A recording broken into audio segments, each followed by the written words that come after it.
Gretchen, and now I know Gretchen, so. So this is very low crash, which is nice. Great, so since I have you here and it's an intimate setting, it'd be helpful to me so that I can tailor a little bit to know what you guys are most concerned about financially. Specifically, we're gonna go through a whole planned presentation, but think for a moment about what is at the top of your mind, and if you're willing to share, please do so. Go for it. Navigating the summer vacuum when all the church stuff and that stuff goes away. Okay. Yeah. Investing and doing it smartly and Okay. all the ways to multiply your wealth. All right. Student loan payments. Student loans, yeah. Do you want to share? Sure, what Kayleen said, and also retirement.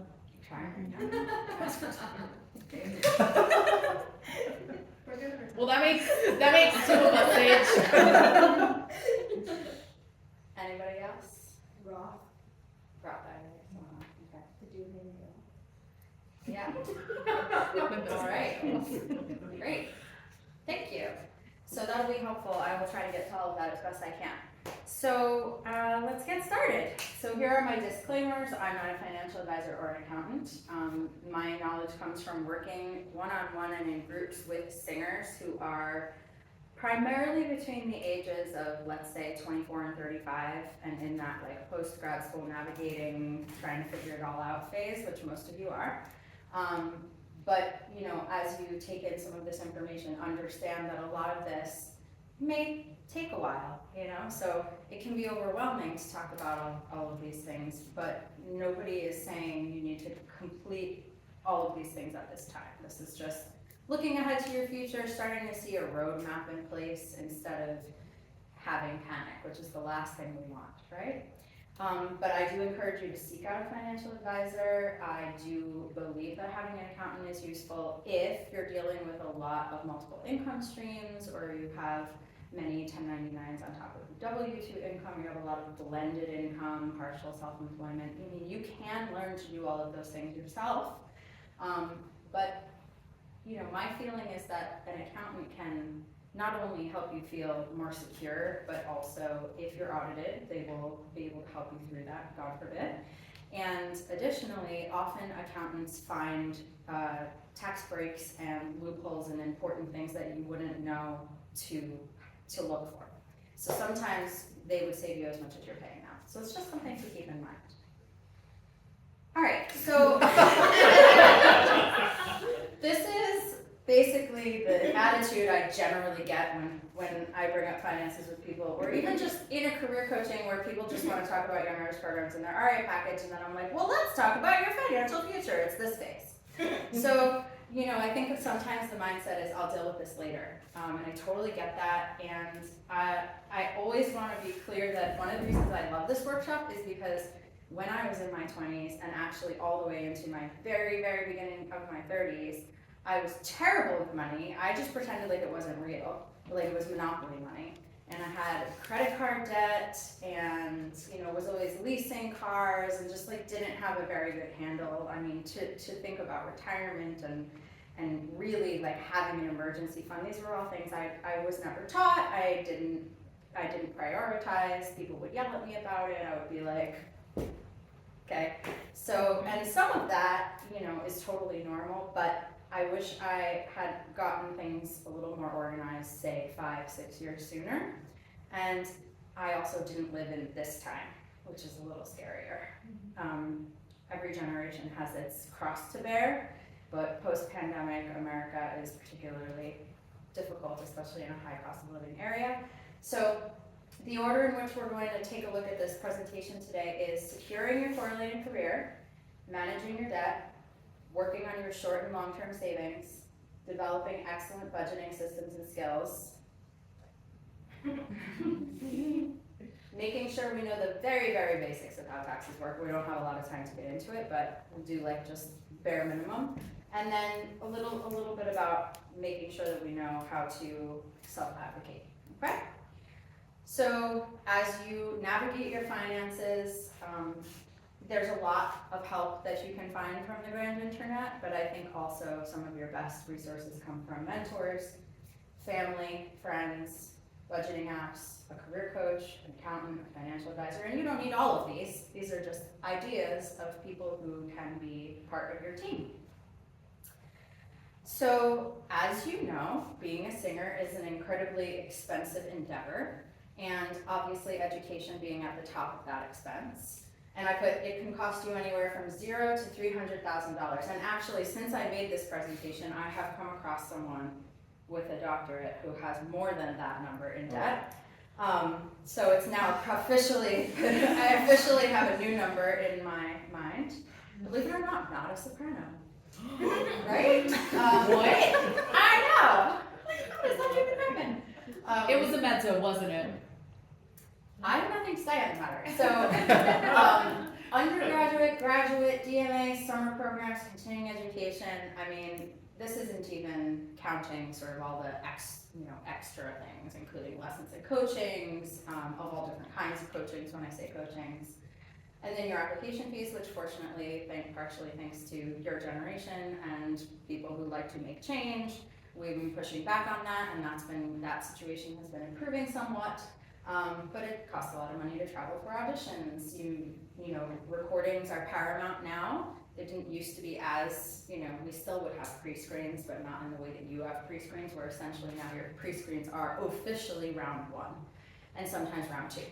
So obviously the recordings are really, really important. And then you have all your other materials to contend with. You have to make sure you have your audition attire, you need your scores and your softwares, and maybe you have your iPad, and it just adds on and adds and adds and adds.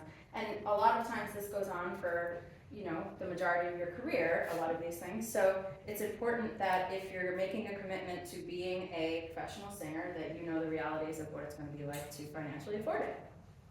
So when I break all of that down, I always like to ask people, do you want to stay in the game?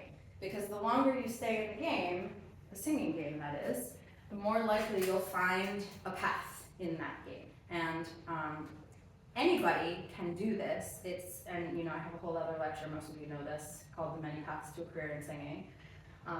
But it's all about making the balance work in your favor so that you can forge your own path, do things that are fulfilling and lucrative, both in your correlating career and your singing career, while building your abilities, filling in your skill sets that maybe need work, and continually improving. Now, one of the hardest times to do what I just said is in that little scary pocket post-grad school. That's kind of the hardest time to do it, is in between. If someone were following a traditional pipeline path, I would put that at somewhere between 24 and 27, but a lot of people take gap years and time off, which is awesome, but that can be a particularly challenging time. So I think as you head into the professional world and as you work through your planning for your future and your planning for your finances, your mindset matters a lot. And I want to have a little discussion around that, because one of the problems is that we often operate, like many things, from a place of shame when it comes to our finances. And if we look at the way our finances are going or not going the way we want them to, we go into a shame spiral, which is often facilitated by parents and other family, right? And so then the shame spiral continues, and then we panic, and then often what people do is reactive, such as taking a job they hate, or sometimes will actually blow through all their cash as like an adverse reaction. There's all kinds of stuff that goes on when you're in a shame spiral. So staying calm and cool and collected and understanding that this is a process to try to figure out how to manage your finances is important. And it's all about making the best decision you can at the time with the information you have, right? You always want to do the best you can with what you know. And that's all any of us can do. And that's not always going to be perfect. So, when I graduated from my master's with an amount of debt that at that time was really, I shouldn't have paid it. I didn't really know better. I didn't know about appealing scholarships. I was in that situation where I saw the name of the school and that they had let me in and was like, what? You're gonna let me pay you? and then had to deal with the choice I made and the consequence of that debt for a long time. So, so not operating from shame, I think, is important. What are some other things that come up, like emotionally, physically, mentally, around money and money struggles? I know, you get that like heavy chest feeling, right? Nausea, yeah, exactly. Yeah, I think it can be very overwhelming. And we want to be budgeting, we want to be making good choices, but nobody's expecting you to do everything perfectly all the time. I think that's important to give yourself grace and to give yourself space to mess up, while also, 2 steps forward, 3 steps back. That's how this all works. 3 steps forward, 2 steps back. Am I saying that right? 2 steps forward, 3 steps forward, 2 steps back. Yep. Yeah, that's the one. That's the one. But also the mindset. A couple of other mindset things. One is, oh my goodness, I'm living in such a difficult time in a high cost of living place. Give yourself grace around that. This is an awesome place to live. I've been here for almost 25 years. I don't have any intention of leaving, but it's a real thing. Our cost of living with inflation and housing and everything that's going on is a cross to bear, absolutely. And then if you find yourself edging toward the defeatist attitude about money, that's sometimes where you get into the biggest trouble. Because when you get into the this is also overwhelming, I don't know what to do mindset, then you're not going to make good decisions and you're going to become overwhelmed, and then you're going to start to money dissociate, where you just kind of try to ignore it all and make it just be like so staying present and calm is important, and giving yourself grace. Everyone except maybe Gretchen has heard me talk about correlating careers, which I'll say for the recording, I believe is a career that runs alongside your performance career. So I do not like to view it as a fallback, a plan B, or a backup plan, because I know that a correlating career is necessary for just about any professional musician in 2024, except for maybe 1 to 2% of human beings. And even so, sometimes people who are making a full-time living in music are only making that for a specific period of their life, right? That doesn't mean that that's what's going to happen forever. And there can be any number of reasons why. Also, sometimes people simply can live with very low expenses. A lot of people have familial support, spousal support, and other people are independently wealthy, and can I have some, right? So, but the majority of us need to have a correlating career or careers, right? It doesn't have to be one job necessarily. And when I say reframe how you think about correlating careers, as most of you know, I work hard to destigmatize this because I know how necessary it is. And sometimes family, or maybe a 1%er, or maybe the people giving you advice are 1%ers, and that can be the worst kind of situation where they're like, why can't you just go to your arts programs and then get an agent and sing at the Met and make $100,000 a year, which by the way isn't a lot of money right now. The way you think about it, I think, needs to, again, think about your mindset. If your mindset is, I can't believe I have to do this, this is miserable, how am I going to balance this with my singing, oh, this is too much, I want to give up, then that's exactly what will happen, right? Your mind, and I am a little woo-woo about this stuff these days, but your mind will do whatever you say is true. So if you say, I can't handle this, it's overwhelming, I should just quit and try to get a stable job with benefits, then that's exactly what will happen, and maybe that's fine. But you can train your mind to say how you want things to go, and then continue to feed that plan and that mindset and that language to your brain. With a correlating career, you want to plan and develop the necessary skill sets. The best time for me to reach people with my correlating career talk is pre-college. That's the absolute best case scenario. Whenever I get in front of a high schooler and get the opportunity to have this conversation with them and their family, I sleep better at night. But unfortunately, I mostly talk to people who have already completed their degrees. So in a lot of cases, it's important for people to determine what is possible with your current skill set, your education, and your resume. When you plan out your correlating career, and some of you are sort of set in stone with correlating careers, others are still figuring out what that's going to look like. I think it's important that you consider your vocal health, right? So you may be tempted into certain jobs because you need them really badly or they pay really well, but if you're going to be talking all day, that can be highly problematic. You know, for example, if you want to be a classroom teacher, you would certainly need to take precautions such as having a microphone. If you're going to be working for a call center, you'd have to be very careful about your voice use and the way you're speaking and having warm-ups before and after. If you're going to be in a loud environment, then I wish you the best of luck, because that is literally the worst case scenario. So if you're finding yourself regularly in a loud environment, you need to take a close look at that. And then I should also say mental, but your mental and physical well-being when you're thinking about your correlated career. So I always say, aim for the Holy Trinity. The Holy Trinity being, it is lucrative, it matches your skill sets, meaning you think you're gonna do it pretty well, it's not gonna be a big struggle. So lucrative, matches your skill sets, and fulfilling. That's the Holy Trinity, right? But I like to say that 2 out of 3 ain't bad, right? So you don't necessarily have to love your correlating career. There's a couple of Boston singers who love to get into it about this. Like, as long as I can pay the bills, agreed, sure.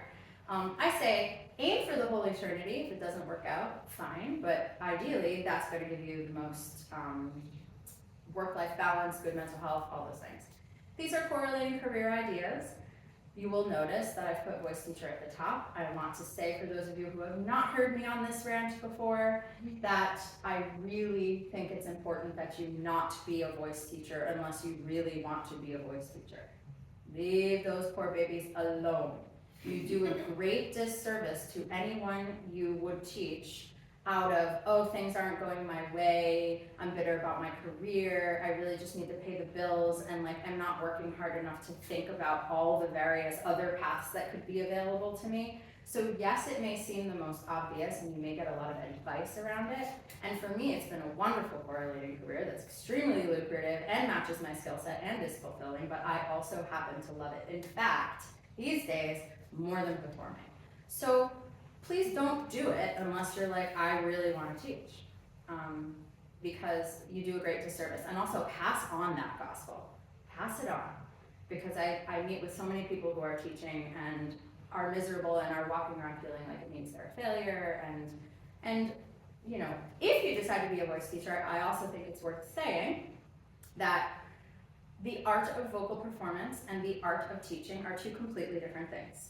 So just because you have been trained with a degree in vocal performance does not mean you are in any shape or form qualified to be a voice teacher.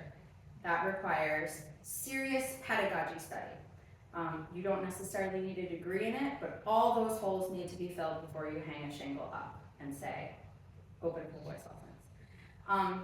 These correlating careers are ones that I have seen in clients and that I have recommended to people. Anything on a session basis can be great, such as being a life coach or a coach of any kind or a personal trainer or physical therapist or a massage therapist, but not everybody likes to work on sessions. Some people like salary, some people like hourly with lots of specific kind of flexibility. So there's the sky's the limit. There are probably 50 to 100 types of correlating careers I've seen when I've worked with singers.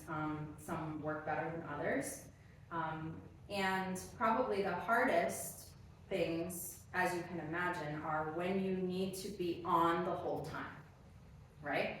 So I like to view it as, if you really need to be on the whole time, meaning your brain can't be doing anything else. You can't be, because some jobs you can be doing your IPA and your character research and writing your emails and updating your website, and that can be great. But if you don't have a job like that, especially if you're stuck in a building outside of your home with very strict hours and you need to be on all the time, then that is going to cut down on your ability to do other things. Yes, Vanessa. And so, then you've got to start thinking about, what is that going to do for my work-life balance? How am I going to solve that problem? And again, we do the best we can with what we know and what we have at the time. And if the job you want, your dream job, has not appeared yet, that's okay. right? We don't always work jobs that we love. It's cool to like have a side hustle, I hate that word, but to have it on your way to figuring out that more sustainable sort of long-term correlating career plan. And then you also might try a correlating career for 3, 5, 7, 10 years and then be like, I'm all set with this, I'm gonna shift. That's also totally fine. Another cool thing about correlating careers is that they can go on for, you might need your core to lean on it heavily during some periods of your life, right? You might lean heavily on that because you're in a singing dry spell, you have had a vocal injury, you're having babies, whatever, major life upheaval, taking care of a loved one. And then other times you might be able to back off somewhat on the correlating career. So flexibility is helpful. I always love to do this little example just to kind of look at some numbers. So the first person is 40 hours a week at $15 an hour. So they're making approximately $30,000 a year before taxes. I get that number by doing 600 times 50, assuming we hope that there's maybe 14 days they're not working and being paid.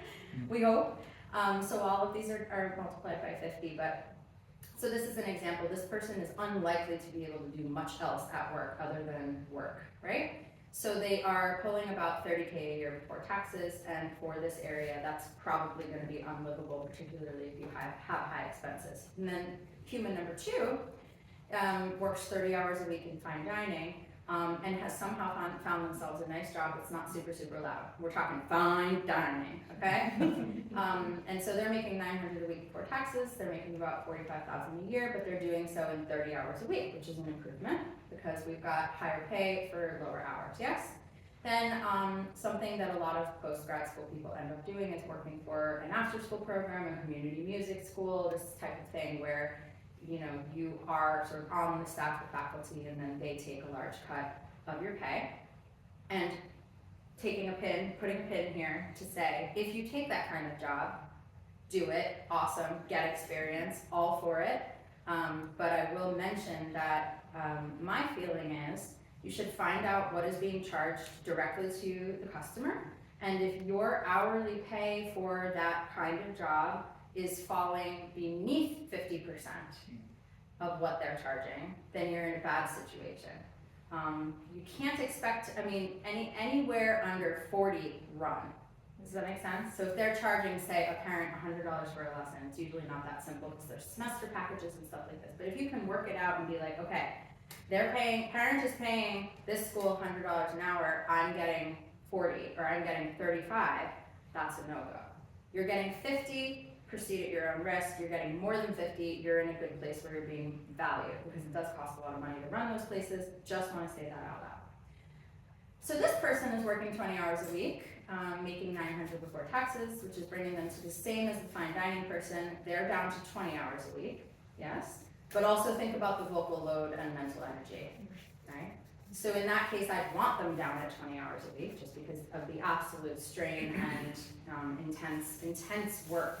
I've always said 4 hours of my teaching, 3 to 4 hours of my teaching is 8 hours at a typical 9 to 5. And that's how I plan out my energy. I have colleagues who teach more than 5 or 6 or 7 lessons a day for an hour each, and I'm like, I don't know how you do it. And then the final person, just to give you an example of someone who works on a session basis, is working 20 hours a week at $80 an hour and pulling 80K a year before taxes. Which frankly, none of these people who have high expenses and a family would be able to last too long in Boston. But these are at least giving you some comparison numbers about you don't want to be human A right now. You want to get out of that situation as soon as possible and get as close to human D as possible ASAP. Cool. Name that movie. I can't remember. Reversal 90. Thank you. Best movie ever. All right, so let's talk about debt. So when we think about debt management, in case any of you are still looking at future degrees or are advising anyone in your life about future degrees, I want to emphasize the importance of seeking and pushing on scholarships. And I want to remind folks that scholarships are a negotiation process, like any negotiation process. And a thing I didn't know or do. And now like my whole, like all the service work I do these days is all the things I wish I'd known, right? That's where all the things I teach come from. Because I learned everything I know on the job, all of it. So you get a scholarship offer, you appeal it, they come back with a better number, you say, thank you so much, and then you appeal it again, right? And it is a negotiation like any other negotiation. They can't uninvite you, they won't be mad at you. These are things that people are concerned about all the time. But scholarship, that process is really important. And then if they won't budge, even when you've shown them other offers, things like this, then you have a decision to make. And then you may seek outside scholarships, additional types of funding that would not be coming through the school. So obviously student loans are a big contentious source of debt, because especially of compound interest, which we're going to talk about in a moment, and the interest rates, as well as, you know, being able to manage our payback plan within our everyday life. So if you are fortunate enough to not have student loans, you're already in such a good place. Just like those of us who, I mean, my student loans are gone now, but when you sit with just knowing that it's there and knowing that amount is sitting there, it can be very overwhelming and kind of like a rock on your chest. So if you're not dealing with that, that's awesome. But it is totally normal to have student loans, and maybe they're higher than you want them to be. So let's think about what you can do about that as we talk through this. And then credit cards are the worst kind of debt. You've heard this before, right? And so that should be your number one priority at all times, right? There's basically, I mean, people will argue this subject, but most folks I know would agree that creating a savings account when you have credit card debt is foolhardy. Then again, having a little bit of emergency savings is important. So you've got to find the balance, but don't work aggressively on things like an investment portfolio or your retirement fund when you're carrying a credit card balance. The most ideal, but you want to use credit cards because you want to build credit, yes?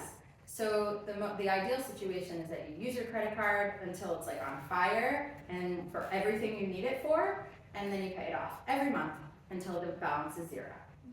And then what happens if you don't do that? If you let the balance carry, what happens? Interest. That's when the APR kicks in. So you might have sometimes you can get an introductory 0% APR for 1 year, and sometimes you can transfer a credit card to another credit card so that you can get another year of 0 APR. But what you're really just doing is playing a game of pass the balance that you really just need to pay off. So the credit card game needs to end ASAP. Okay, and then don't ever play it again. The only credit card game you play is you use them, you build credit, you pay it off till it's at 0. And if something is preventing that from being possible, then you gotta come all the way back to square one at your budget and figure it out. And then there's, some would say, good debt, with the rates being what they are today. Sometimes that's debatable, but we have things like mortgages and car payments and other types of debt that may exist as we try to own property, try to own vehicles, try to invest in things. So not all debt is bad debt by any means, and sometimes someone could strategically take on debt, which I just did actually, may have time to tell you about that. But credit cards, let's deal with that first, and then we start looking at how are we doing with our student loan payments. And then we can start thinking about emergency funds and savings, and then towards the very end of that conversation, we get into retirement and investing, okay? So the student loan scaries, just take a look at some of the numbers, and none of this is designed to scare you, rather just to educate you. And again, pass on the gospel, make sure people are aware. So sometimes we think we understand compound interest, but we do not, in fact, understand compound interest. So you take out 50K, you pay it for 10 years at a 6.8, and you will have paid 69K. That's nothing. That person is killing it, okay? That's a pretty darn good situation. Okay, then take a look at the next one. We go to 20 years, and then we're paying 92K, so 42 more than we took out. If we took 75K out and paid for 10 years, look at that payment though. I mean, ouch, 863. Then the total would be 28 in interest, not bad. Pay it for 20 years, then we're talking 137K, which is 62K in interest. And I didn't even put the 30-year loans on there, which is usually what you've signed up for. You've usually signed up for a 30-year loan, just because nobody wants to look at that. You can just imagine, the permutations from there. But most of my clients and colleagues and friends who have the mindset of, I have 30 years, right? I don't need to worry about this, I'm just gonna make my monthly payment. That is a totally fine mindset to have in the first few years out of school.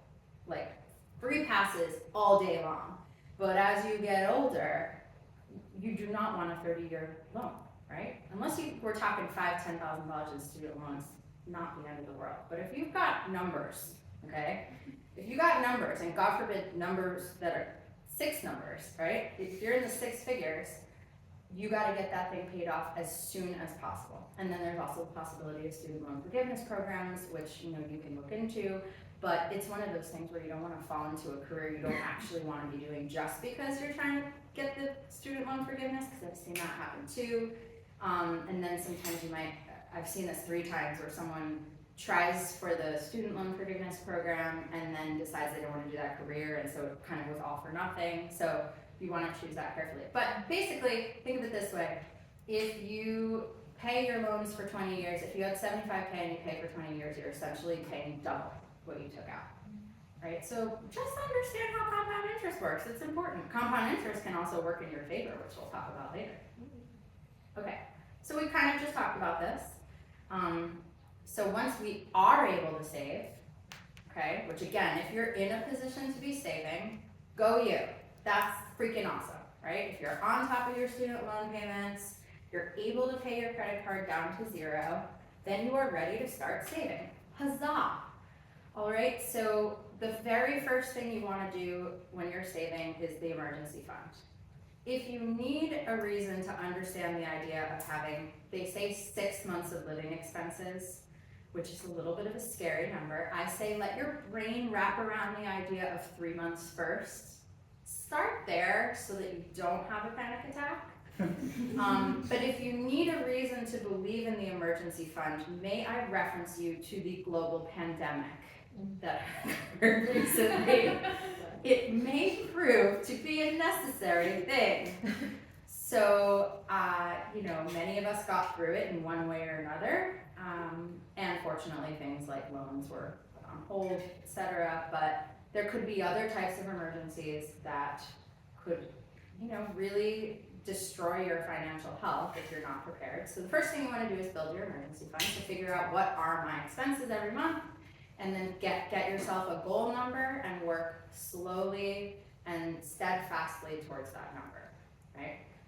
What it doesn't mean when you start to save, it doesn't mean that you work overtime and freak out about it and stop going out and deprive yourself of everything. Then you're affecting your quality of life greatly. So it's all balance. So emergency funds / if you like to have what I call like a little nest egg, or a little this is just my savings. I have this savings because I want to use it to travel, or I have this savings because I want to do a big audition tour in Europe, right? You can have specific savings towards a goal, or just to know it's there in liquid cash. Most big amounts of money that would become your emergency fund, your savings, if you have big chunks of money and leave them in a savings account, that's silly because you're not making interest on that money. So we'll talk a little bit more about that soon. But emergency fund first, then we start to think about retirement, which can be something that, like, when I was in my 20s and people talk about retirement, I was like, first of all, in what universe can I save for retirement? And second of all, who cares? Why should I even be thinking about that? And it just seems so ridiculous, and I'm pretty mad about it, and my next slide is gonna tell you why, because I wish I had had better education around it at that time, for a number of reasons. But when we're talking about retirement accounts, you can see on the slide, there's 401ks, 403bs, IRAs, all different types of retirement accounts, which have their own tax benefits and contribution limits. Sometimes we hear language like tax benefits and contribution limits, and then you hear my voice as and I'm like, you can't hear anything anymore because it sounds too scary. Well, it just means that some of them collect tax ahead of time so that when you take it out, you're not being taxed. Others, you can put it in, and you're gonna be able to put more in at a time, but then they're gonna tax it when it comes out. And you need to know which of those types of accounts you have. And then, I'm gonna pause here. I should actually create a slide, so note to you. That was from me. That when you are, what did I wanna say? Yeah, retirement contributions, limits, it'll come back to me. So, figure out, benefits. Putting a pin in it, this is gonna be a slide. This idea of I want a job with benefits gets this like, I don't know how to say it. People treat it like it's this incredible, magical, like that's what I want and that's what I need thing. But I think it's important to understand what actual benefits a job is giving you. Sometimes they are offering you health insurance for free.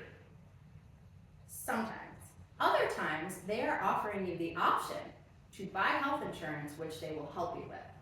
That's pretty cool, right? You'll probably be able to get better health insurance than you could on your own. That's pretty cool.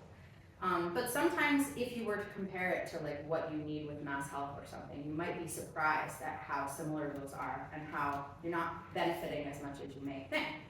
Now, if you're in the corporate world and you have serious stock options and things like this, that's a real boon of a benefit.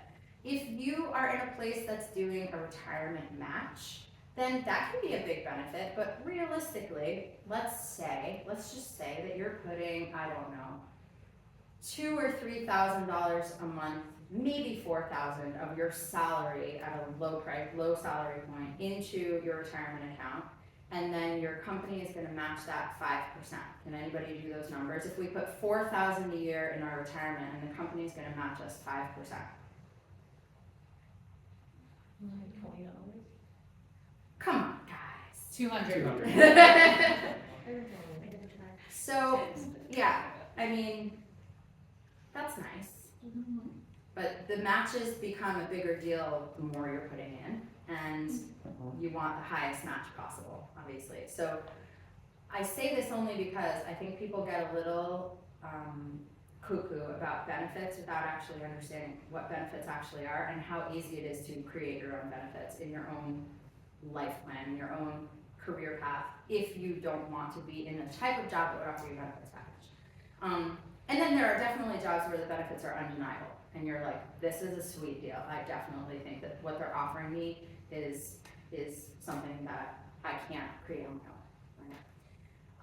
So a Roth IRA, the funds can be withdrawn tax-free if you leave it in for the number of years allotted.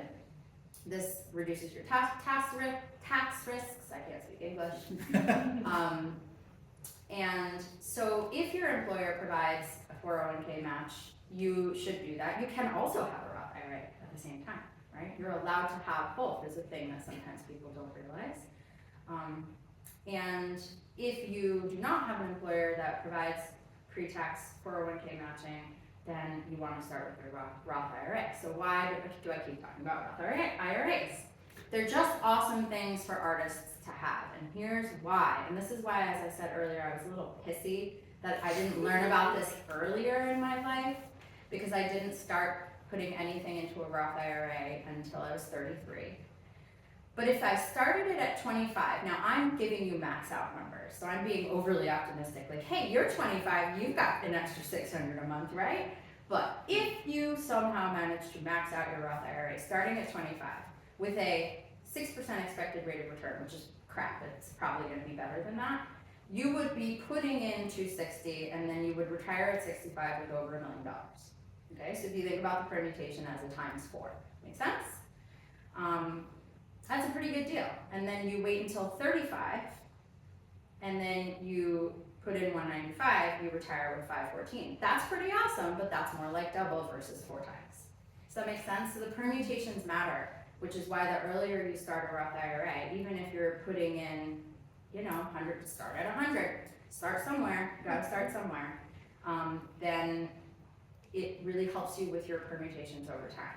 And these numbers can be much better depending on what's going on with the economy and our rate of return and all of these things, but you wait until you're of an age where you're like, oh, I think I'm gonna start thinking about having a family, or maybe you already have your family and you bought your house and you're like, we should start thinking about our retirement. Well, guess what? You're retiring in 20 to 25 years, and now you've greatly reduced the number of years that your money has to permutate.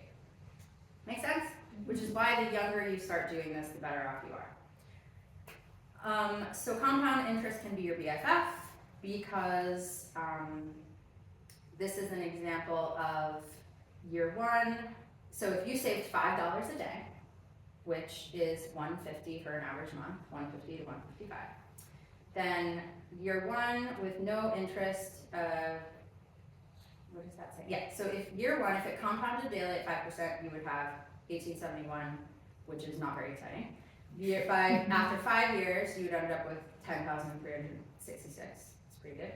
By year 10, you're at 23,677. By year 30, look at how the permutations start to change. So the longer you have these funds, the better they do. Hopefully you've got the point. And now you're rich. Just kidding. You probably, $1 million sounds like a lot right now. Yeah. Just wait till 2065 or whatever. I forget when my retirement year is. How old am I? Oh, it's sooner than that. 2045. Cool. So working through our list of things we want to talk about today, I'm going to talk about this concept of budgeting out loud. Has anybody heard this? Loud budgeting? It was a TikTok trend for a while, and a good one. So thank you, TikTok and Gen Z. But so do you remember what doom spending is? Yep. Can you share? Well, is it like doom scrolling? Kind of. What's doom Sounds scrolling? like doom scrolling. It's like you assume the world is ending, so you just spend because Exactly. we're all gonna Yeah. die anyway. Or more realistically, like the way we doom spend is we're like, there's the cost of living is so bad and I keep messing everything up, and when you're in a shame spiral, you'll often doom spend and just be like, F it, I don't care, and then you spend and spend and spend. And loud budgeting, the idea of loud budgeting is talking about it out loud with your friends, with your social media, with your family, like talk about the money. We have to, and if your generation, the youngest generation in their teens and 20s right now, is getting a lot better about money not being a taboo topic. But I think money should always be able to be discussed at any dinner table. It doesn't mean you're gonna ask someone, what's your salary? But that's not the point. But so then the idea of this is talk about it out loud, and also talk about your lifestyle. So for example, if a bunch of people are going out, be the person who says, that sounds really fun. I'll have to eat dinner at home, and then I'll join you there for one drink, right? And because I'm working on my budgeting. And it's just almost like badge of honor. Look at me, I'm budgeting. Instead of, oh, I don't want to be the weird person who wants to seem like a cheapskate, so I'm not gonna go, my friends aren't gonna see me, or I'm gonna spend a bunch of money I didn't mean to spend, right? So budget out loud. Also, the benefit of budgeting out loud is accountability from people who care about you. So if you've been whining about your budget, and then you go and you have 4 cocktails plus tip, guess how much that's gonna be in Boston? $75, yeah? So we'll talk more about how money disappears in bars later. But budgeting out loud is just a concept to play with. I mean, just the idea of like, don't be quiet about it. Talk about it with your friends. Have accountability partners. Okay, so budgeting 101. Number 1 is a point of contention. Update your budget every day.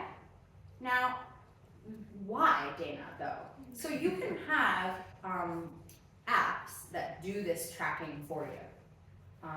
I'm too much of a control freak to use an app because I want my budget to work my way. But there's a million different apps you can have do this for you so that you don't have to do that. But you're gonna forget what you spent money on. Yes, you could pick a day once a week and go back through all your statements and figure, but who wants to do that? All you have to do is just grab it, open up your Excel or your app or whatever, and throw in the thing that you just spent and put it in the right category and move on. So that seems like a lot right now, but you get used to it and then it's just a part of your life, and then it would seem weird to you to not put in what you just spent. I can't believe the number of years I just didn't write down what I spent and then just kind of hoped it would all work out. But those were also the years of bounced checks and what am I gonna do? I'm not sure I'm gonna make this payment in time. You don't want that. Live within your means. That speaks for itself, I hope.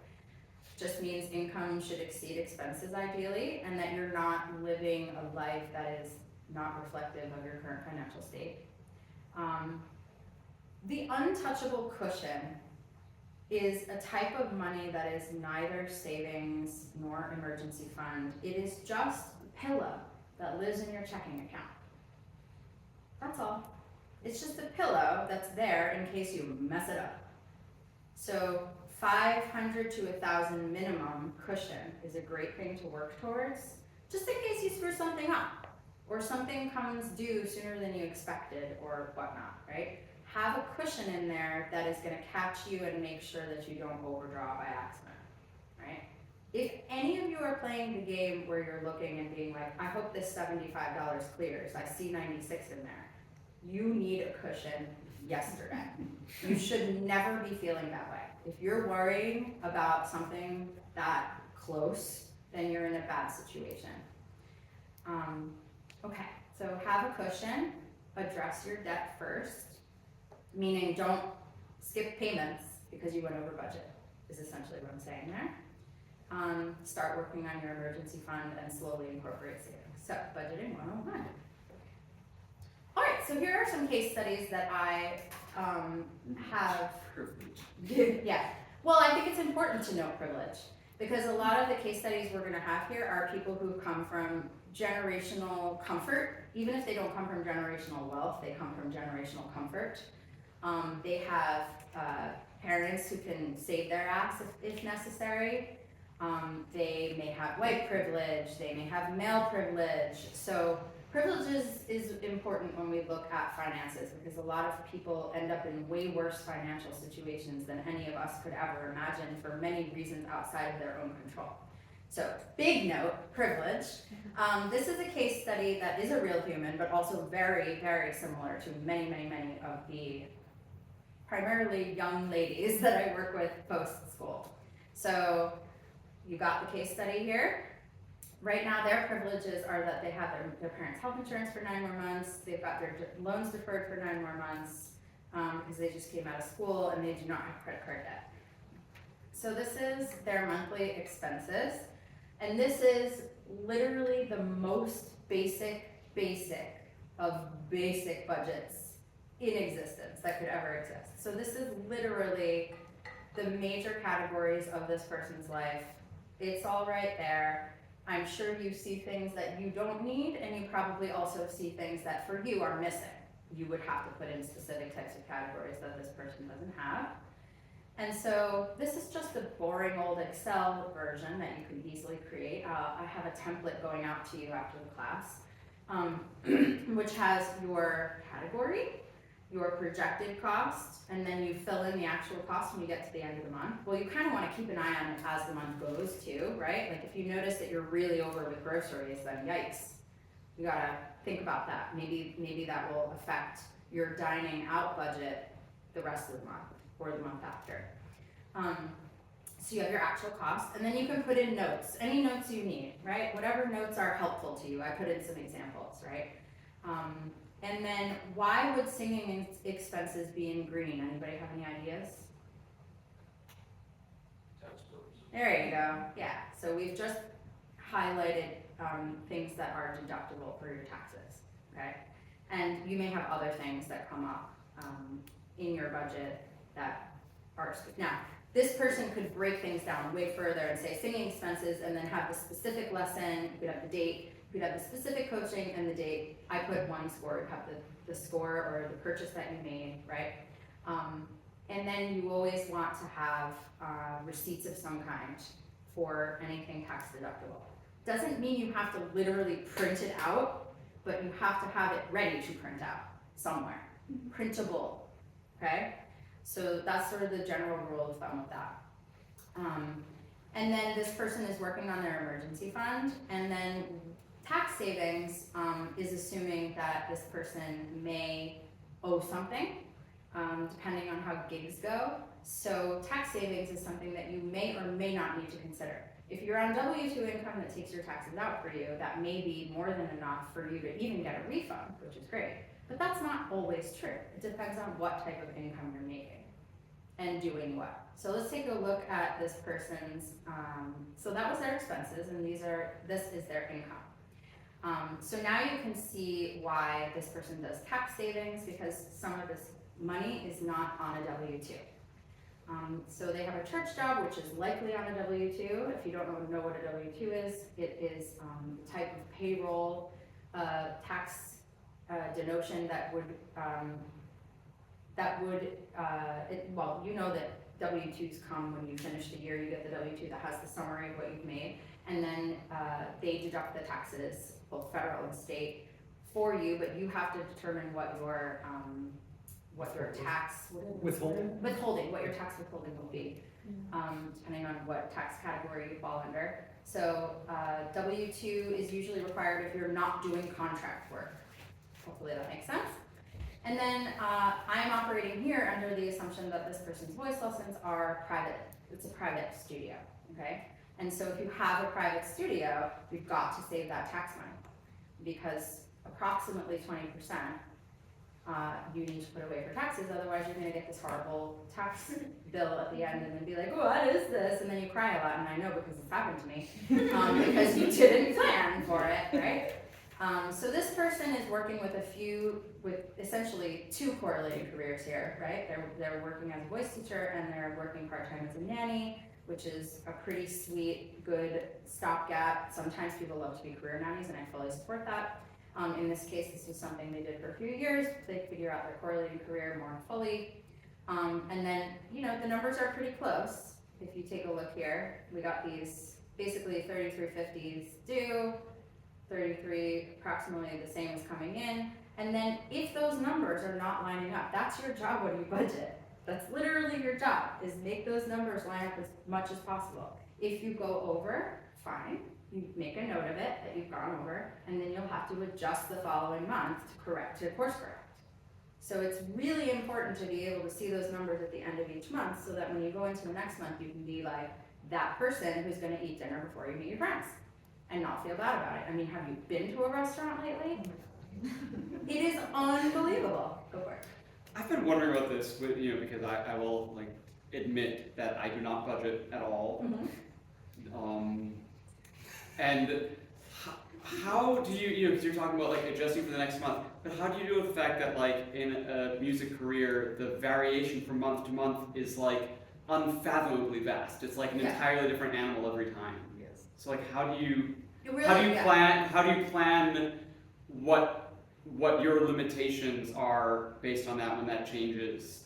Yeah, I mean, these are obviously case studies, but in a case like yours, or someone who is dealing with great variance, which some people do, some people don't, I think it's important to have a flow of income into an account, and then a determined amount that you are withdrawing that. So essentially what I would call a pay yourself budget, where money flows into a thing, you determine based on averages from past years what approximately you should be paying yourself, however many times per month makes sense. Mm-hmm. And then that is the model from which you're working in order to create stability.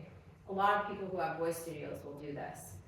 But sometimes you can avoid that type of I don't want to get into a voice studio conversation. I'll go down a rabbit hole. Never mind, I really want to talk about it, but I won't. And also, you can have simply a large enough catch cushion where you literally would write if you went over, you would write cushion 550, I used this amount of my cushion. I'm gonna try to put that back soon so that you're keeping an eye on it. So there's a lot of different ways people can do it, but if you have a lot of variance, then you've got to figure out it all goes one place, and then you have to figure out what you realistically can take out. Yeah, I had an app we were trying to use, and then it just kept feeling it's telling me I'm way over, but I know that all my contracts are later this year. Well, this is exactly why I can't use apps, Yeah. right? Because you know how many jobs I have. between teaching voice, career coaching, having courses, which is all my business income plus my laundry income plus my gig income of all different varieties, and then like BLOs on W-2, and like I can't, there's no app that's gonna understand me. Right. And you can't, there's only so much customization you can do. So it really just depends. This is why Excel is my buddy. Yeah. So I think you'd have to get creative about what that would look like. That's a great question. All right, so then these are the dangers, okay? Just take a look at them. I am not trying to take things you love away from you. I am simply trying to open your eyes to the permutations of your habits. Also boycott Starbucks. Amen. So if you get it every day, that's $2,000 a year, right? So alcohol is the #1 budget killer for people in their 20s, alcohol and pot. It's expensive. Pot is way less expensive than alcohol. I'm not here to lecture you about what kind of substance you use, but I will just simply say, whatever substances you like to indulge in are expensive, right? And especially if you go out to drink, there's just literally no reason to spend that kind of money. If it's that important to you, do more of it at home, and really be careful how it affects your budget, because it is such a budget killer, and people don't realize until they really sit down and do their budget how much substances can take up. And then clothes. Guilty. So, I've been working really hard on trying to be more of a clothing recycler and a thrifter, and or figure out, what do you really need? My favorite rule of thumb with anything that you feel you might need is wait a week, and if you still really want it, then work on how you can have it. But if it's like, a lot of times it's just because we're there, and then something feels like, I have to get this thing. Or the other big thing is beware of sales, because they make you spend money on things you don't necessarily need or want. Also guilty. So these are our dangers. Here's another case study. We're still noting privilege here. This person's 32, they own 1 floor of a 2-family in Watertown, and their partner contributes, but is not on the deed. They have expensive health insurance and co-pays, they have student loan payments, car payments, car insurance, parking. So this is just an example of what this person's life might look like. Notice how in both of these budgets, no matter what the person is making, we are sure to get those singing expenses into the budget. Why? Do you want to stay in the game? I bring it all the way back to that slide. Yes or no? It's that simple. If you're not studying or doing something that would essentially, like as a singer, an example would be bel canto boot camp, right? You could do self-led study, but you have to really do it. But if you want to stay in the game, you can't just suddenly decide that it's too expensive to study and coach. At your peril, my friends, at your peril. That's all I have to say to you. Seen it happen a million times. So this is an example. This person's working on their emergency fund. They're 32, so they're able to contribute $250 towards their Roth IRA. It's not a magical, I wish it were more, but this is where we're working with. They're in a high cost of living area. They've got some tax savings. Here is their income. They've got a church job too. They have a remote job doing admin work. Remote jobs are the best, right? Some remote jobs are really demanding. Like you have to be on all the time, but at least you're home.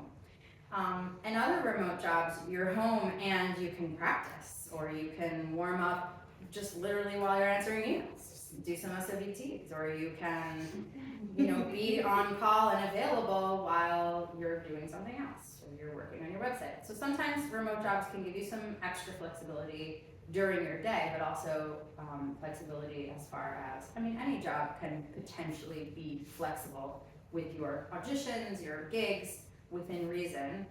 Remote jobs, you're more likely to be able to take it with you on a travel gig, which is one of the reasons they're so coveted.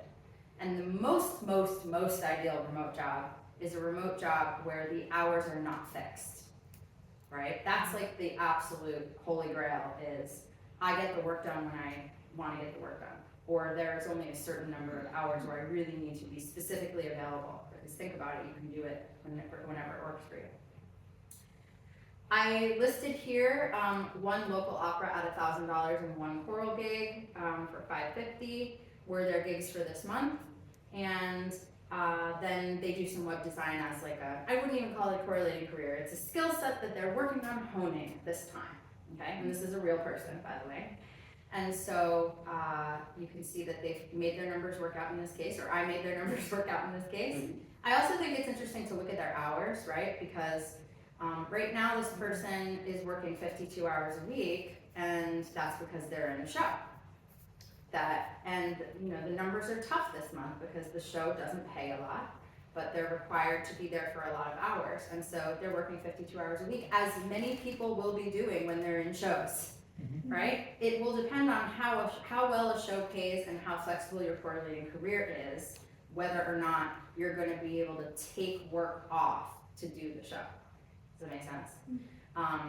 Or just cease working. Like I will just shut down my studio, as some of you know, to do a gig and then come back when I'm ready. And you know, but this person in this case is working 52 hours a week, whereas if they were not in a show, they would be working a more normal load. Does that make sense? Okay, so then I think it's important to have a discussion about, you know, a few things, including not having privilege, because it's good to talk about it, and we have people in our lives that, you know, struggle with money in ways that we can't comprehend. So a lot of us are very privileged when it comes to these things, and I think when you're in a doom spiral or a shame spiral or a panic about your finances and your budget, it's useful sometimes to have perspective on other people's situations, right? So what happens when somebody does not have generational wealth or family support and is struggling to pay the bills? Well, they often then fall deeper into debt and deeper into the hole, and then they try to climb their way out, and maybe there's an emergency, or maybe the landlord raises the rent, which around here they can do it whatever they want, right? Nobody's stopping them.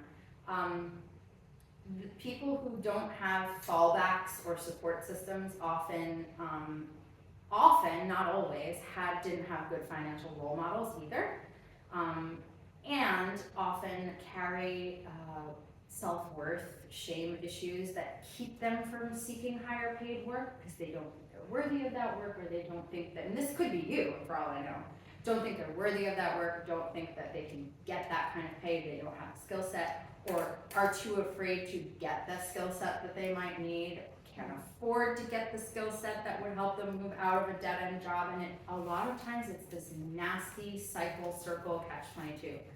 And anyone in that situation should lean on any free resources available in the community. And I don't just mean like food and shelter, I mean resources around jobs, around budgeting and money, around free counseling, around training programs that can be offered for free. There are all kinds of options, but there are a lot of disenfranchised people in the world, and I think it's worth it to take a moment and think about how the cycle spins out of control really, really easily, which can help us check our own privilege.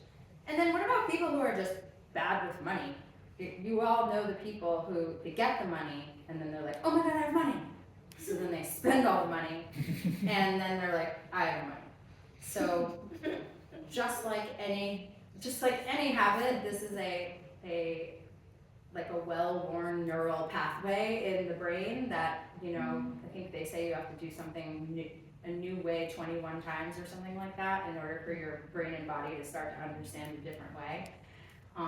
But oftentimes using language like, you just need a budget, or you just need to watch your spending, or you just need to, that's kind of like saying to someone like, I don't know why you're depressed, you just need to work out more, or like smile more, right? So I think it's important to understand that like education around it and actual resources and actual things to read, or fillable budgets or templates. There's a really cool packet that Brendan's gonna send out to you that I stumbled across, which is like a financial helper for young adults. And it's got everything we're talking about, but also has like homework assignments around it, and like fillable pages where you can work on the things that are maybe bringing you back into the same miserable place over and over. But people who are bad with money don't do it on purpose, and there's nothing wrong with them. It often comes from poor role models, shame spirals, neural pathways, and needing to be educated on other options. What about supporting kids? That's a big question, isn't it? So certainly that's a decision that around here you can't make without taking the financial aspect into consideration. So if and when you plan a family, the financial realities are super important. Kids, I actually didn't find kids terribly expensive until daycare started, and then that was terrifying. And then things get a little better when they go to actual school that doesn't charge you lots of money. But then there's all kinds of new expenses. So kids are unbelievably expensive, and it's another reason, one of the top reasons why I really encourage people to not deal with this later, right? You deal with this now. By the time you're ready to start having those conversations, you have better habits, you have a roadmap, you know what your goals are, you've started to really develop good financial health before you bring in another human.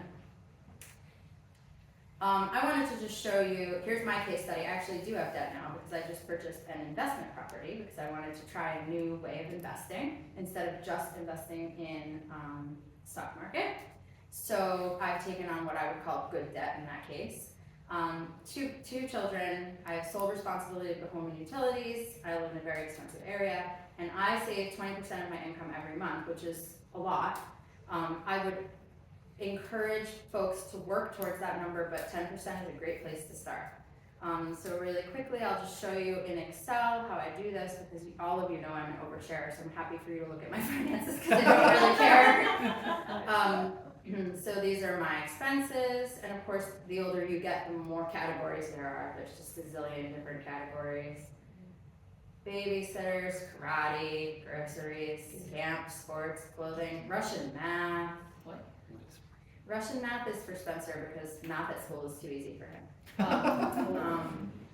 Gas, parking, tolls, gym, cell phone, toiletries, massage. Massage is crucial. Yeah. I work self-care so hard into my budget, my friends. You'll see massage, you'll see Reiki, you'll see gym. You're gonna see all kinds of self-care rolled into my life. I keep my Starbucks to 25 or 50 a month. I got my Kamala donation in there. I was here, period.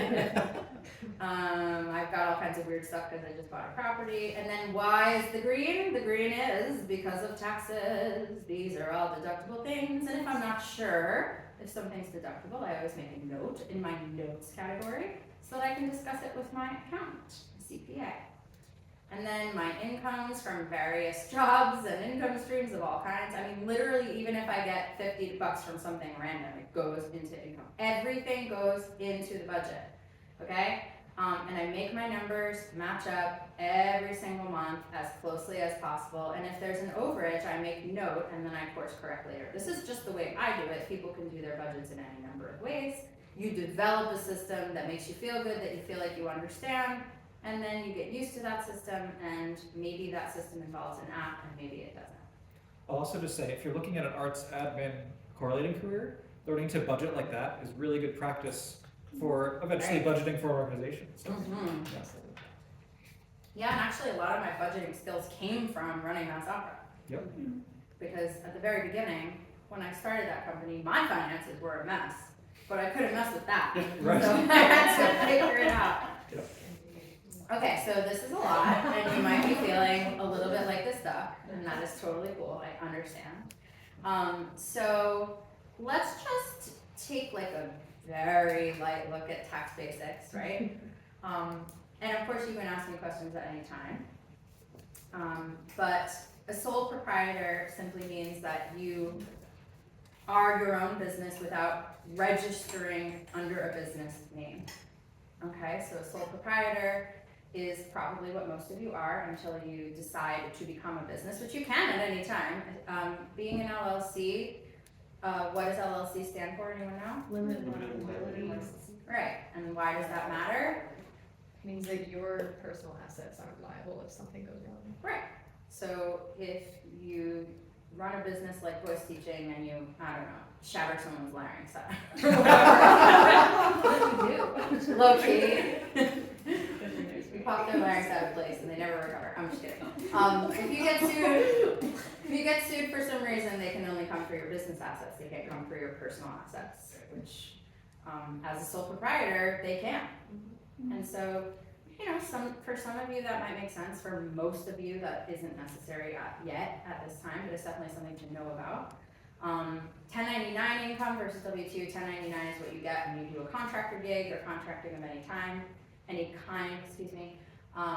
And the rule about 1099 income is that a company has to send you a 1099 if they've paid you what amount or more? 600 or more. Correct. Which is why if anyone ever offers to pay you $5.99, that's why. Definitely has happened to me. So I just want to be super clear because it's come up in past classes that if you do a gig that pays you under $600, you still have to claim that money, right? Just because they're not sending you a 1099 does not mean that you do not claim the money. That is not going to go well for you if you get audited. All right? It just means that the company is not required by law to send you a 1099 for their own accounting. When it comes to claiming things, all I can tell you is this. Being audited is the worst case scenario, as you can imagine.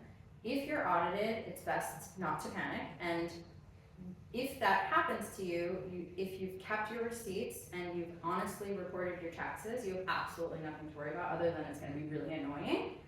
And a lot of times it simply results in a fine and it's not going to like send you to jail and it becomes this terrifying thing that people are afraid of, and it can be quite arduous. I do have a friend who was recently audited, and because she was audited, they then audited her the following 2 years. Oh. So it was really tough.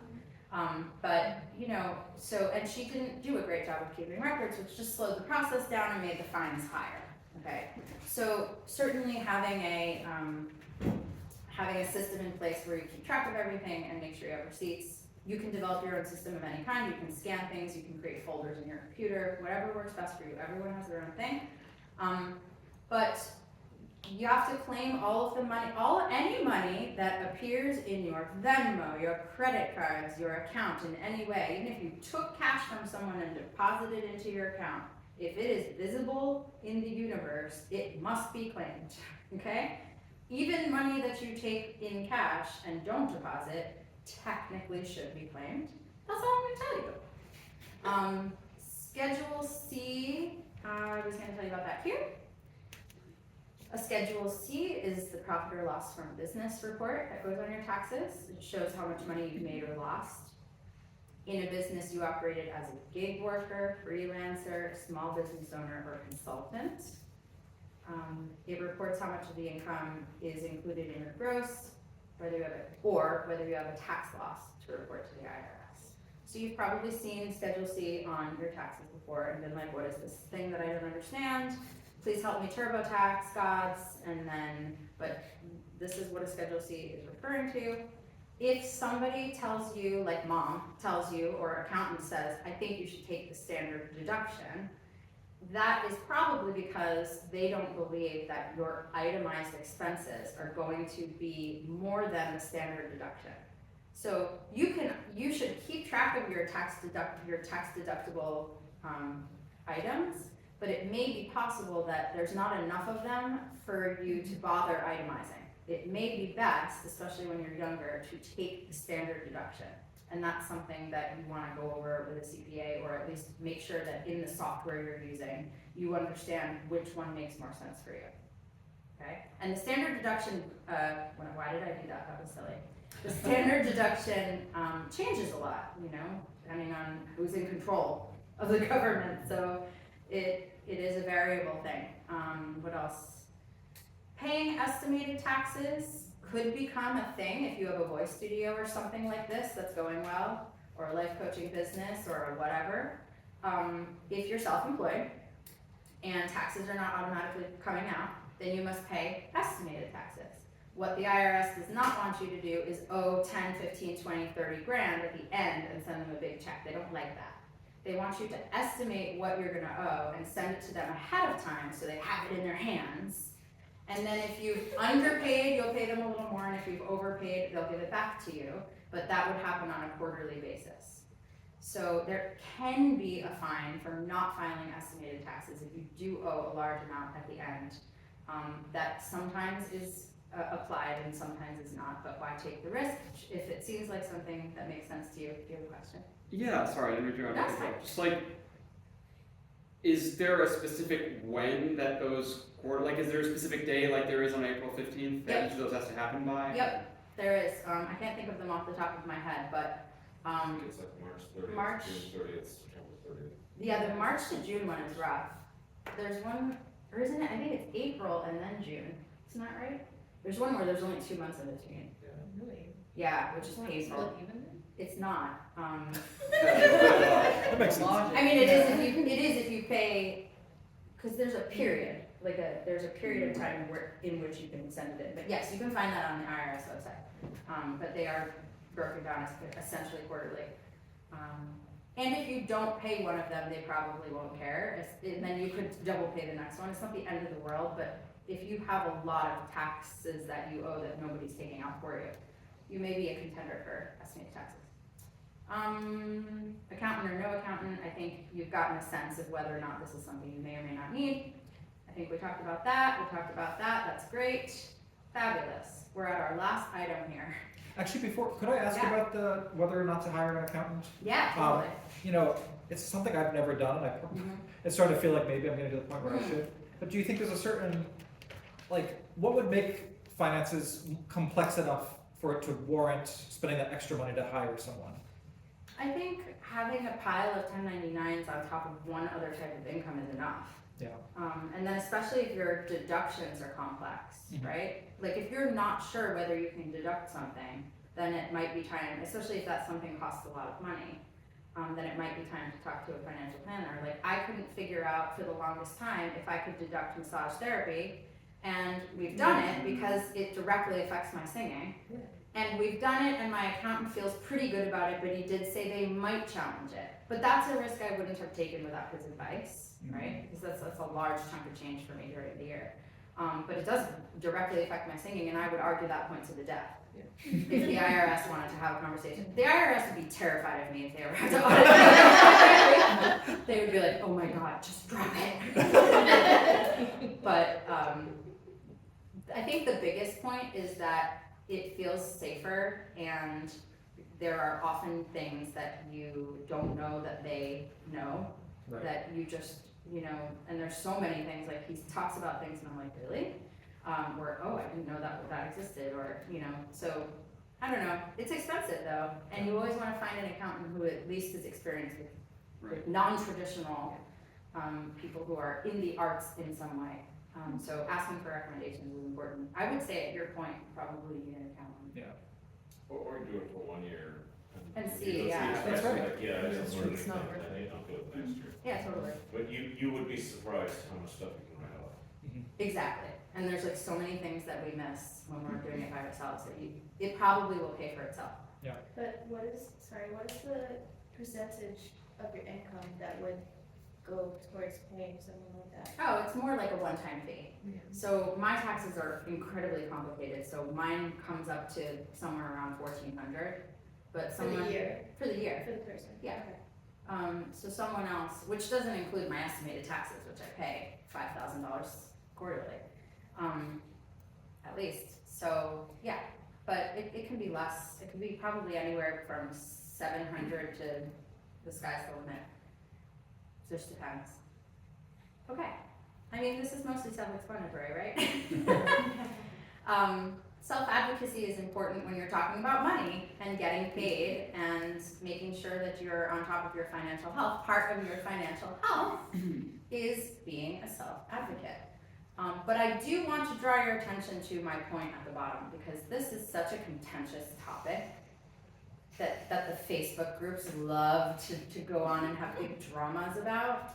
But listen, you decide what opportunities are right for you. If you feel that something that doesn't pay well or is working for free or gives you exposure is exciting to you, or gives you video footage you like, or helps you work with someone you've been wanting to work with, great, do that. You can always try to get money out of the situation. You can always ask for a better fee and claim why you need that better fee. But don't let anybody shame you for doing things that are for free, because like, I'm thrilled that this new generation is so empowered, but y'all need to like learn what a pendulum is, right? Like, yes, I want you to be paid, and I want you to negotiate, and I want you to know what you're worth, but also, especially when you're in a resume building stage, decide if something makes sense for you. What doesn't make sense for you is paying $6,000 to $8,000 for a pay to sing 4 summers in a row. Then you're just making terrible decisions, and you should read my article and then come see me, right?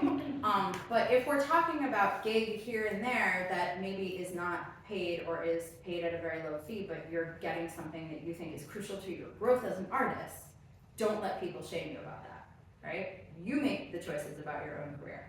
If you're at a high level and have been paid at a higher level, and then you're being asked to do something like that, then that probably doesn't make sense for you anymore. But you make those decisions. Don't be an asshole if somebody offers you a Messiah and you can't take it. You recommend your colleagues. You don't say, oh, I'm sorry, I'm not available. That's just a missed opportunity to create karma. Can't take a voice student? Refer the top 4 people that you would like to see get that voice student. Never let work disappear into the ether, ever. Pass the work on, the work will come back to you in a different form. It just will reincarnate into some other animal. Make sure you read your contracts. If you don't understand your contracts, don't be embarrassed to ask for clarification, right? Sometimes they word things, and usually they don't even know what it means. They just hired someone to do it for them, and they actually have no idea what it means. So they'll probably be like, well, let me check with my lawyer, right? Because they won't know.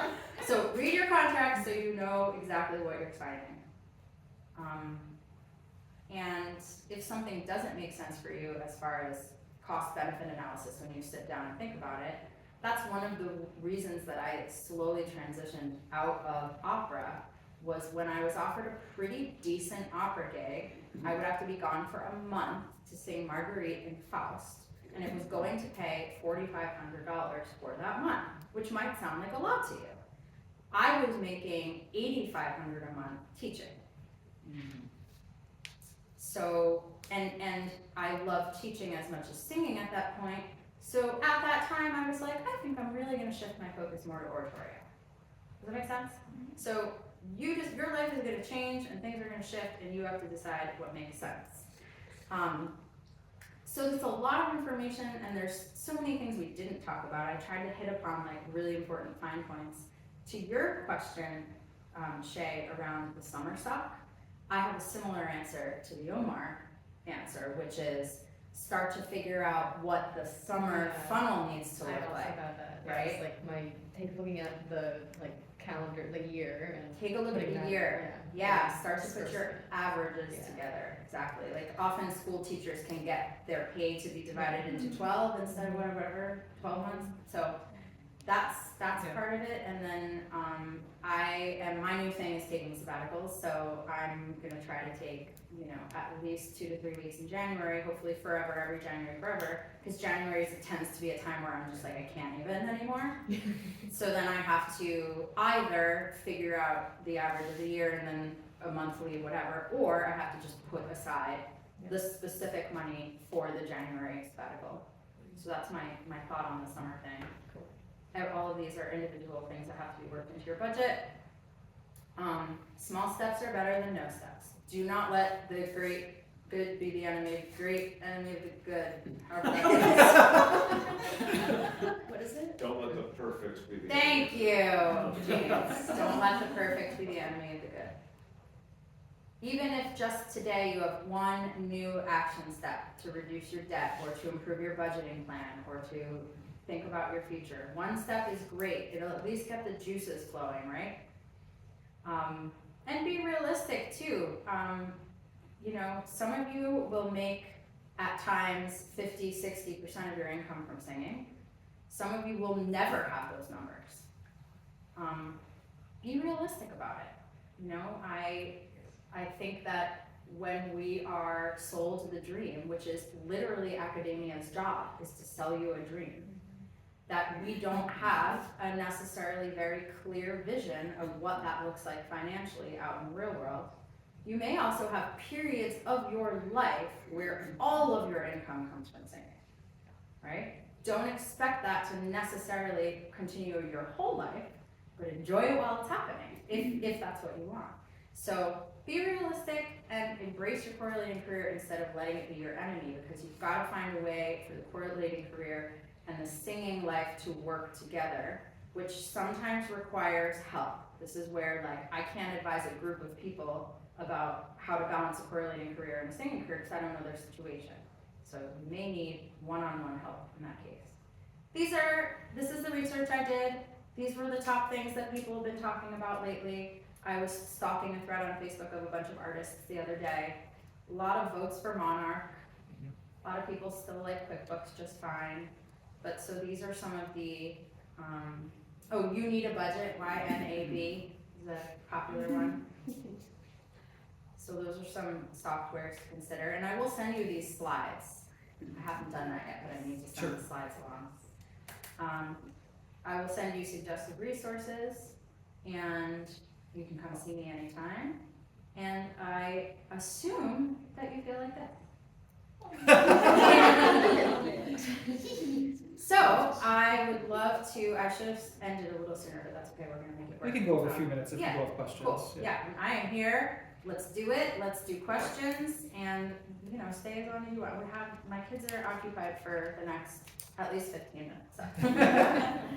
So, what has come up for you? Are there specifics in there that you're like, what do I do? I don't understand. Dating, you're the worst. Yes. Do you have specific resources on investing? Oh, yes, investing. Funds or, I don't know. Yeah, so I am one of those suggested resources. I've read several books recently in the last 5 years on investing. I did read Rich Dad Poor Dad, which please don't read it. It's like, guys, crazy, so outdated and terrible. Also a Trump supporter. Also a Trump supporter. But so, The Simple Path to Wealth and many of the other books that I read, although this was the best book, is a big fan, especially if you're a new investor, in learning how to invest in index funds.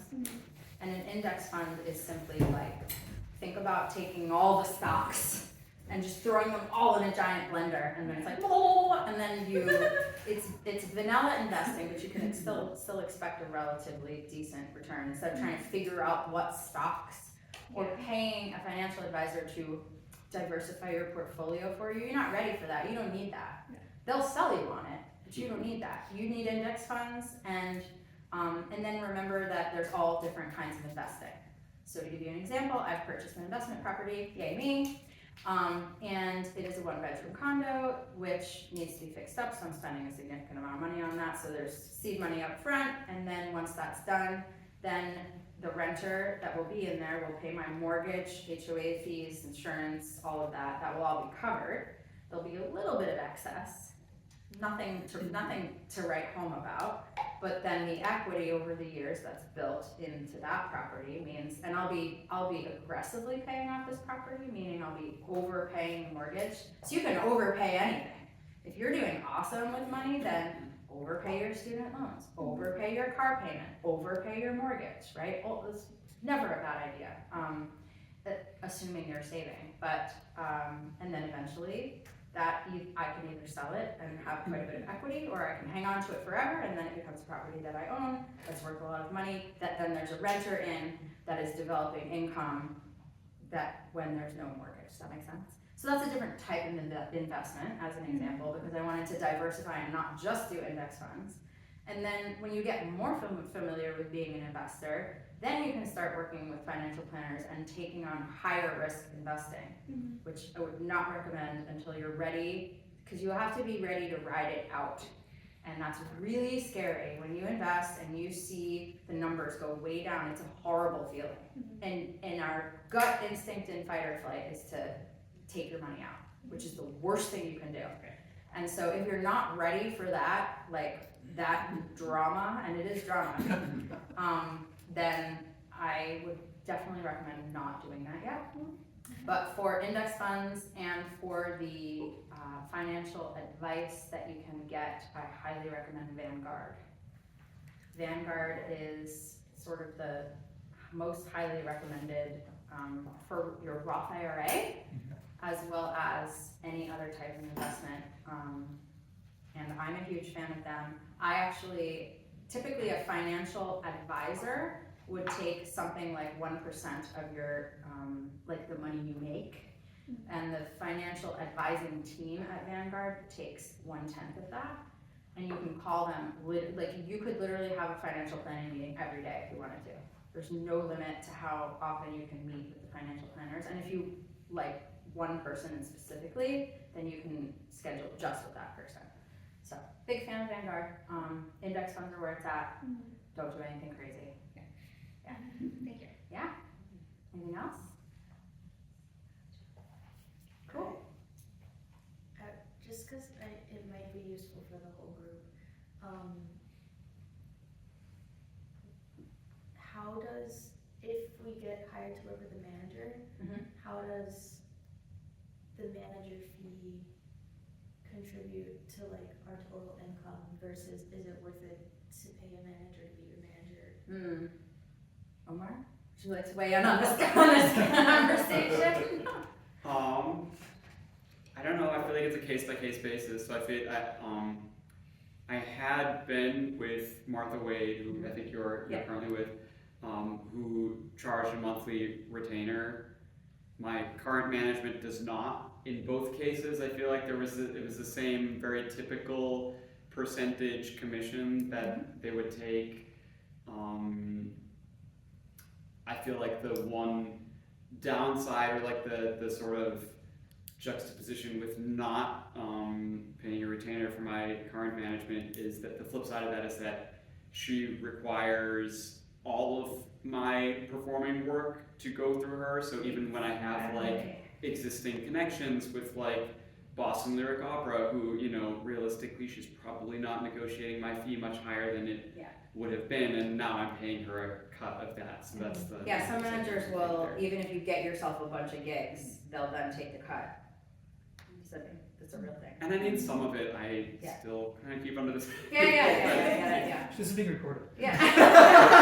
It depends on the type. Like I work a lot with Emmanuel Music, and you know, for example, my management doesn't take, you know, in the contract, like she doesn't take from people's church jobs, Right. and that's like my church job, but it's also not because I'm Right. also like Doing other doing things. yeah. oratorio Sure, gigs with sure. them. But I just sort of keep Well, and the that manager church fees are job. tax deductible, That's true. which is important.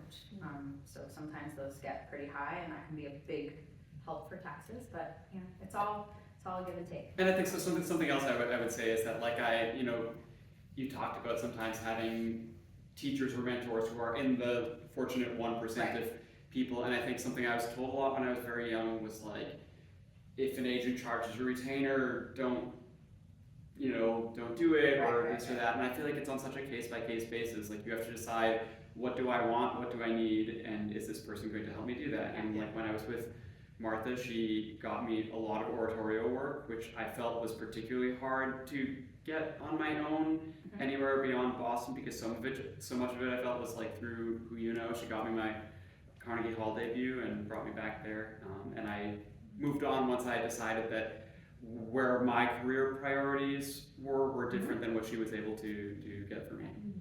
My favorite answer to everything these days is it depends. Best answer anybody could ever give. Right? One other quick thing before we all head out. I want to just bring up the fact that BSR has a sort of a relief fund called the Boston Singers Relief Fund, in case you don't know about it. So if you're ever in a situation where you had a gig lined up, it was going to pay your bills for the month, it was going to be great, and then you got sick, or the gig got canceled due to something like a pandemic or whatever, and there's sort of an emergency need you have financially, you can apply to that relief fund. It's right on the BSR website. And you know, we've given out quite a few grants in the past few years. Actually, during COVID, I think we gave out over 20 grants to singers who had lost work. So just know that that's there for you if you ever are in that situation. Cool. But you also report that as income once you. What do you say? You will You also also report it report as that as income. income. Yes, that's right. All Thank you, everybody. Dana.